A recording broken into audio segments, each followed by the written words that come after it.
जय हिंद। डे 29 की वीडियो में हम आज एक नए स्ट्रक्चर को सीखेंगे। तो हम प्रैक्टिस करते हैं हमें क्या सीखना है। हम जैसे बहुत सी बातों को कहते हैं, वाई डिड यू फॉरगेट, तुम क्यों भूल गए। अब क्या भूल गए उसका नाम देखना है। जैसे why did you forget to do your homework, तुम अपना होमवर्क करना क्यों भूल गए। वाई डिड यू फॉरगेट, अब यहाँ पर टू सबके साथ रहेगा, यहाँ पर लाइन नहीं खींची, लेकिन ये सारी क्रियाएं हैं और क्रियाएं से पहले टू रहेगा।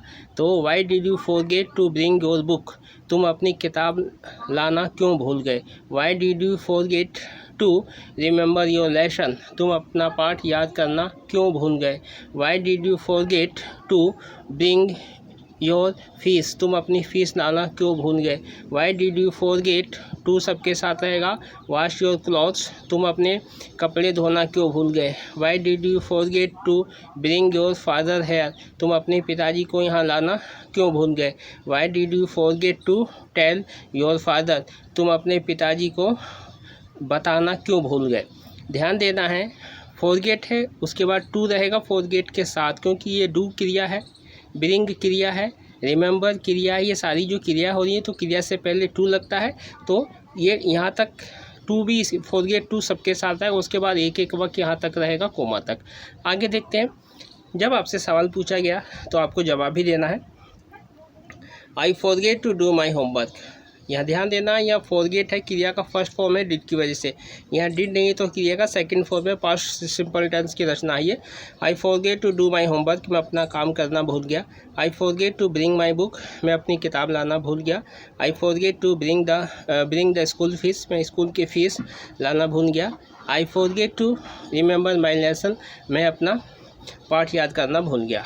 अब इसके बाद भी आपको जवाब देना पड़ेगा। तो कैसे जवाब देते उसको देखिए। I will do my work tomorrow, मैं अपना काम कल कर लूँगा। I will do my work, यहाँ पर है आई विल सबके साथ आएगा, यहाँ पर वाक्य बदल जाएगा। I will bring my book tomorrow, मैं अपनी किताब कल लाऊंगा। I will bring my fees tomorrow, मैं अपनी फ़ीस कल लाऊंगा।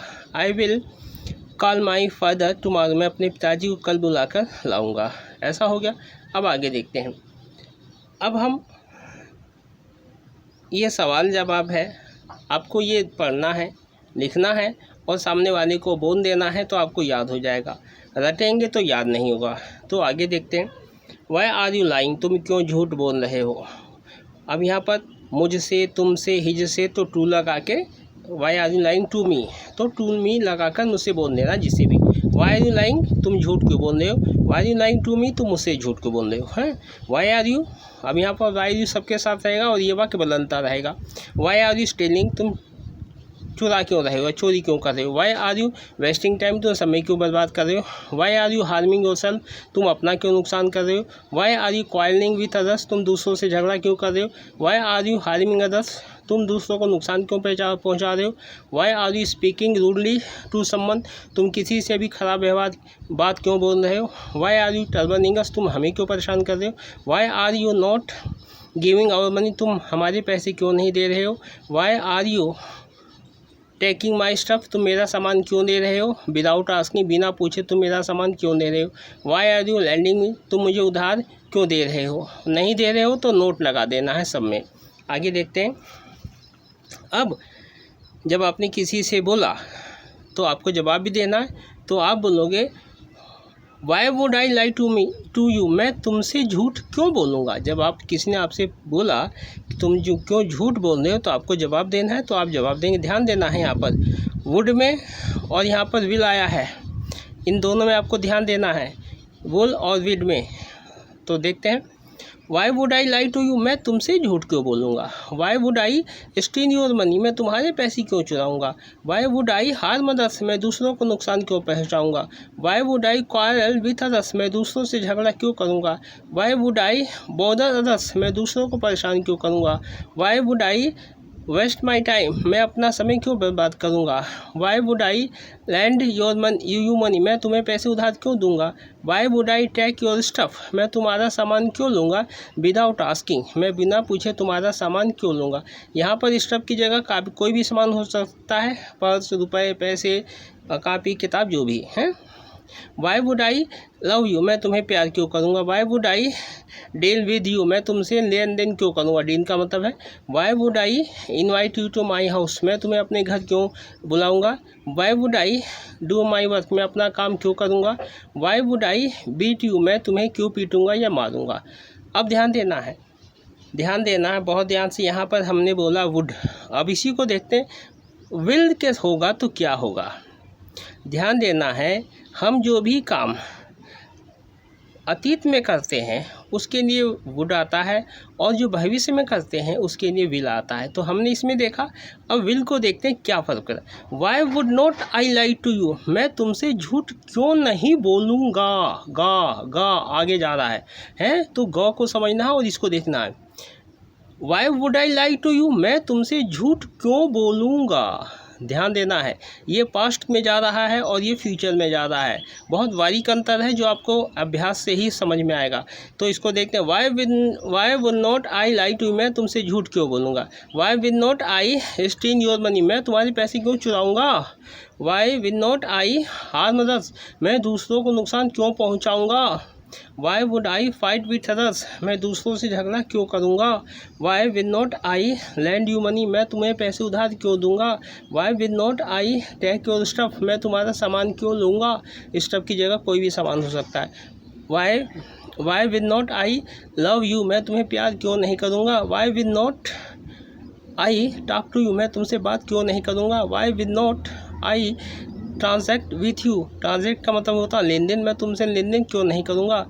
Y will not I invite you to my house, मैं तो अपने घर क्यों नहीं बुलाऊँगा। Why will not I do my work, मैं अपना होमवर्क क्यों नहीं करूँगा। Why will not I beat you, मैं तुम्हें क्यों नहीं मारूँगा। ध्यान देना है, ये सारी क्रियाएं हुई नहीं है, ये क्रियाएं भविष्य में होंगी, इसीलिए विल आ रहा है। ये क्रियाएं शब्दों को ध्यान से पढ़िएगा, जब आप बोलेंगे तो आपको खुद ही पता चल जाएगा कि वुड में क्या फ़र्क हो रहा है और विल में क्या फ़र्क आ रहा है। जैसे जैसे आप पढ़ेंगे, जैसे जैसे आप बोलेंगे, आपको खुद ही पता चल जाएगा कि इसमें बारीक अंतर क्या है। तो आगे चलते हैं। अब कोई सामान कहीं से ख़रीद के लाता है तो हम पूछते हैं where did you buy this book, तुमने यह किताब कहाँ से ख़रीदी। अगर आप बुक हटा देते हो तो आप कहते हो तुमने यह कहाँ से ख़रीदा। अगर सामान का नाम नहीं लेते हो तो सीधा बोल दिए तुमने यह कहाँ से ख़रीदा। अगर कोई सामान है तो सामान की जगह कुछ भी हो सकता है, कापी, किताब, पर्स, बेड, चारपाई, जो भी ये सामान है। तो तुमने ये सामान कहाँ से ख़रीदा। उसके बाद वेयर डिड यू गेट का मतलब होता है मिला, तुम्हें यह कहाँ मिला। तो यहाँ किताब की बात है तो हम किताब का ही ले लेते हैं। Where did you get your book, तुम्हें तुम्हारी किताब कहाँ मिली। Where did you loss your book, तुम्हारी किताब कहाँ खोई। लॉस का मतलब है खोना, गेट का मतलब है पाया, मिलना। Where did you withdraw your money, withdraw का मतलब होता है पैसे निकालना और डिपॉजिट का मतलब होता है पैसे जमा करना। तुमने पैसे कहाँ से निकाले या तुमने पैसे कहाँ जमा कराए। Where did you do your homework, तुमने अपना काम कहाँ किया। Where did you see the movie, तुमने फिल्म कहाँ देखी। Where did you meet her, तुम उससे कहाँ मिले। Where did you get treatment, तुमने इलाज कहाँ करवाया। गेट करवाने के लिए, ट्रीटमेंट मीन्स इलाज। Where did you go yesterday, तुम कल कहाँ गए।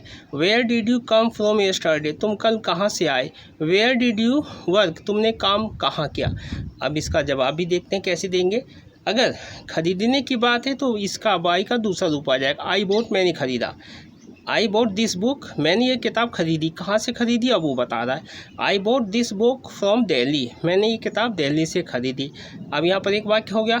अब ये पूछता है पाना के लिए और खोना के लिए। I got this book in Delhi, मुझे यह किताब दिल्ली में मिली, है ना। और अगर जो खोई के लिए है तो यहाँ पर लॉस आ जाएगा, है। I lost my book in Delhi, मेरी, यहाँ ध्यान देना, यहाँ पर सब में क्रिया का दूसरा रूप लगा है।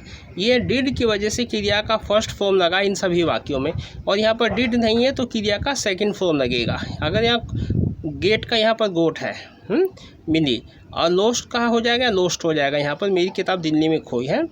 8 का 8 हो गया है। आई एट फूड इन दिल्ली, मैंने दिल्ली में खाना खाया। I withdraw my money in Delhi, मैंने दिल्ली में पैसे निकाले और डिपॉजिट में जमा कराए, मैंने दिल्ली में अपने पैसे जमा कराए, ऐसा हो सकता है। अब आगे देखते हैं, हु इज़ रेस्पॉन्सिबल फॉर, इसके लिए कौन जिम्मेदार नहीं है। नोट हटा देंगे तो इसके लिए होगा कौन जिम्मेदार है। जैसे who is responsible for illiteracy, illiteracy का मतलब होता है अशिक्षा, तो अशिक्षा के लिए कौन जिम्मेदार है। Who is not responsible for inflation, महंगाई के लिए कौन जिम्मेदार नहीं है। अगर नोट हटा देंगे तो हो जाएगा महंगाई के लिए कौन जिम्मेदार है। Who is not responsible for hooliganism, गुंडागर्दी के लिए कौन जिम्मेदार नहीं है। अगर नोट हटा देंगे तो कौन जिम्मेदार है। Who is not responsible for thief, चोरी के लिए कौन जिम्मेदार नहीं है। नोट हटा देंगे तो कौन जिम्मेदार है। Who is not responsible for riot, दंगों के लिए कौन जिम्मेदार नहीं है। अगर जो नोट हटा देंगे तो दंगों के लिए कौन जिम्मेदार है। Who is not responsible for unemployment, बेरोजगारी के लिए कौन जिम्मेदार नहीं है। अगर जो नोट हटा देंगे तो कौन जिम्मेदार है। Who is not responsible for education, शिक्षा के लिए कौन जिम्मेदार नहीं है। अगर नोट हटा देंगे तो कौन जिम्मेदार है। अब इसका आंसर देखते क्या हो सकता है। Parents and teacher are responsible for lack of good education, माता पिता टीचर जिम्मेदार हैं अच्छी शिक्षा की कमी, लैक मीन्स कमी अभाव के लिए पेरेंट्स और टीचर जिम्मेदार हैं, क्योंकि टीचर पेरेंट्स चुनते हैं और जो टीचर चुनते हैं वो अच्छा है या बुरा है ये भी पेरेंट्स, तो ये दोनों ज़्यादातर जिम्मेदार हैं। आगे देखते हैं, government policies are responsible for corruption, सरकार की नीतियाँ करप्शन के लिए सरकार की नीतियाँ जिम्मेदार हैं। उसके बाद होता है our education system is responsible for unemployment, हमारा की जो शिक्षा का व्यवस्था है वही जिम्मेदार है बेरोजगारी के लिए। और होता है board policies are responsible for riot, दंगों के लिए बोर्ड की पॉलिसी जिम्मेदार है। तो ऐसे आपको जवाब देना है। तो इस वीडियो को आपने देखा, इसको ज़्यादा से ज़्यादा शेयर कीजिए और सब्सक्राइब कीजिए। वैसे भी आप ना तो शेयर करते हैं, ना सब्सक्राइब करते हैं और ना देखते हैं। तो चलिए ठीक है, तो इसको ज़्यादा से ज़्यादा आपको प्रैक्टिस करना है। और अगर आपको 5 साल 7 साल पढ़ते हो गया और अभी भी नहीं आ रहा है तो अपने रास्ते को बदलिए और सोचिए कि आपको किस तरीके से आएगा। तो इसको ज़्यादा से ज़्यादा शेयर और सब्सक्राइब करें। तो चलिए हम आगे बढ़ते हैं। अब हम देखते हैं, यहाँ तक हो गया। फिर जब आप कोई पूछते हैं, जैसे आपने रोज़ ही आप पूछते हैं वेयर इज़ माई कीज़, मेरी चाबियाँ क्या हैं, मेरा चश्मा कहाँ है, मेरी डायरी कहाँ है, मेरा हेलमेट कहाँ है, मेरा लंच बॉक्स कहाँ है, मेरा मोबाइल कहाँ है, मेरा सवेरे आप जब उठते हैं तो बोलते हैं मेरा टूथब्रश कहाँ है, मेरा पेस्ट कहाँ है, साबुन कहाँ है, तौलिया कहाँ है, कमीज़ कहाँ है, अंडरवियर कहाँ है। ये सारी चीज़ें आप ढूंढते हैं, मिल भी जाता है, कभी कभी नहीं भी मिलता। उसके बाद आप क्या करते हैं, उसके बाद आप कहते हैं मॉम, माँ या पिताजी या नहीं भी हटाते हैं तो भी आप सीधा सवाल करते हैं where have you kept my stuff. Stuff की जगह कोई भी सामान का नाम हो सकता है। माँ तुमने मेरा सामान कहाँ रखा है, मेरी किताब कहाँ रखी है, कमीज़ कहाँ रखी है, तौलिया कहाँ रखा है, अंडरवियर कहाँ रखा है, बनियान कहाँ रखी है, टाई कहाँ रखी है। ऐसे आप सवेरे पूछते हैं जब आपको नहीं मिलता है तो। उसके बाद पूछते हैं since when have I been searching, जब से मैं कब से ढूंढ रहा हूँ। आई कैन नॉट फाइंड, मुझे ये मिल नहीं रही है। I can not find it, मुझे ये मिल नहीं रही है, मिल नहीं सकता है। कम एंड गिव मी, आओ और मुझे दो। माई स्टफ़, मेरा सामान, सामान में कुछ भी हो सकता है, गंजी, बनियान, तौलिया, साबुन, तेल, जो भी कुछ हो सकता है उसमें कहता है कि आप आइए और मुझे दिए। आई एम गेटिंग लेट, मुझे देर हो रही है। जब आपने इतना कहा तो आपके कभी कभी मम्मी पापा ये लोग भी आपसे परेशान भी हो जाते होंगे, तो वो भी आपसे कभी कभी कहते ही होंगे जब खींच जाते होंगे। तो when you can not help someone don't bother, अगर जब तुम किसी की मदद नहीं कर सकते हो तो परेशान मत करो। At least do your work yourself, कम से कम अपना काम तो करो। हाँ, ऐसे देखते हैं।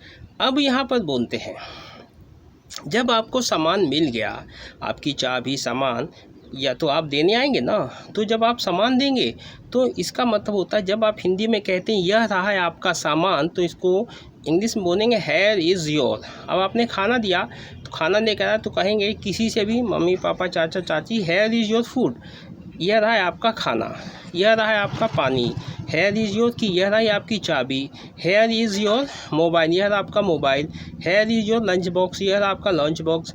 हेयर इज़ योर हेलमेट, यह रहा आपका helmet. Here is your glasses, यह रहा आपका चश्मा। तो हेयर इज़ का मतलब होता है यह रहा है आपका सामान।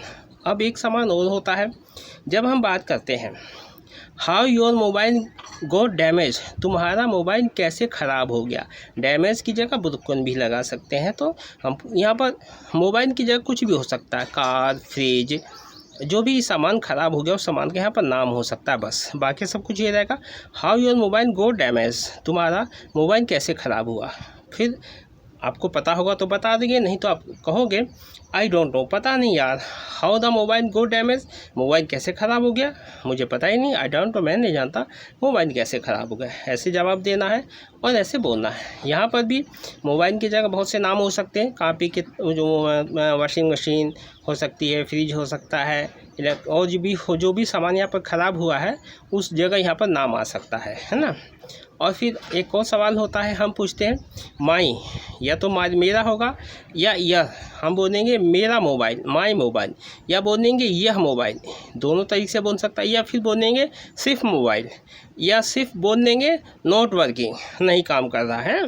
तो हम यहाँ देख लेते हैं पहले my mobile is not working properly, मेरा मोबाइल ठीक से काम नहीं कर रहा है। या फिर बोलेंगे this mobile is not working properly, यह मोबाइल ठीक से काम नहीं कर रहा है।